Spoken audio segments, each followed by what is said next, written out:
ఇప్పుడు చూడండి, ఇప్పుడు మనకి 80s బ్రహ్మానందం గారు, 90s బ్రహ్మానందం గారు ఇప్పుడు ఎంత వైరల్ అవుతున్నాయి. అప్పుడున్న క్లీన్ కామెడీ, ఆ తర్వాత మాది 10 years బ్యాక్ ఉన్న కామెడీ, అవన్నీ నెక్స్ట్ లెవెల్ అనమాట. అప్పుడు బూతులు కూడా తక్కువ ఉండేవి, బూతులు అనేవి ఉండేవి కాదు.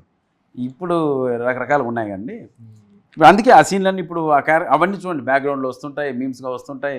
అవన్నీ మీరు చూడండి. నాకు జాదుగాడు మీరు చెప్తూ గుర్తొచ్చింది. నాకు అసలు జాదుగాడు అనే సినిమా నేను చేశాను గుర్తులే. ఆ వయాగ్రా సీన్ అంటూ గుర్తొచ్చింది. ఇప్పుడు అదంత పాపులర్ తెలియదు నాకు.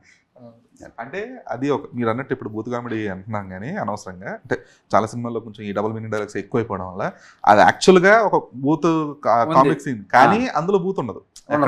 అసభ్యకరమైన మాట ఎక్కడ మాట్లాడరు, లేదంటే ఏదో తిట్టినట్టు కూడా ఏమి ఉండదు. ఎంతసేపు ఆ ఫ్రస్ట్రేషన్ తప్ప. సో నిజమేనండి, ఆ కామెడీ జానరా అనేదే కొంచెం కంప్లీట్గా ఇప్పుడు డార్క్ హ్యూమర్ అనేది వచ్చేసింది. కంప్లీట్గా డార్క్ హ్యూమర్లోకే జనాలు ఎక్కువ ఎంజాయ్ చేస్తున్నారని అనలేం కానీ, బట్ అది ఎక్కువ జనాల మీద ఇస్తున్నారు. ఆ టైప్ ఆఫ్ కామెడీ మూవీస్ ఇప్పుడు జనాల మీద కూడా వదులుతున్నారు అనమాట.